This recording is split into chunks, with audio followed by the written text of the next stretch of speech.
Basé sur un protocole open source, donc c'est du MySensor, donc c'est basé sur des Arduino Nano ou Arduino Mini essentiellement, avec une puce NRF 24L01. Donc, du coup, il y a un protocole ouvert, donc avec les bibliothèques Arduino dessus, qui permet de coder un langage donc entre une gateway qui va consister en ces deux éléments, plus des capteurs donc qui vont être basés sur la même chose ou un mini, et un certain nombre de capteurs ou transmetteurs. Comme là c'est un transmetteur donc RF433.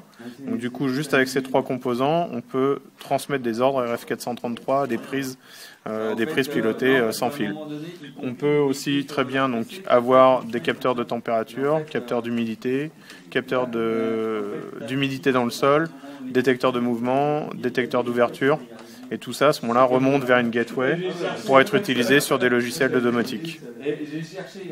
Et une fois qu'on a ça dans les logiciels de domotique, après on peut faire les scénarios. Donc déjà on a la vue, quelle température, etc. sur chacun des capteurs. Et après on peut piloter donc les scénarios, allumer le chauffage donc en RF433 ou en pilotage fil dès que la température tombe, par exemple.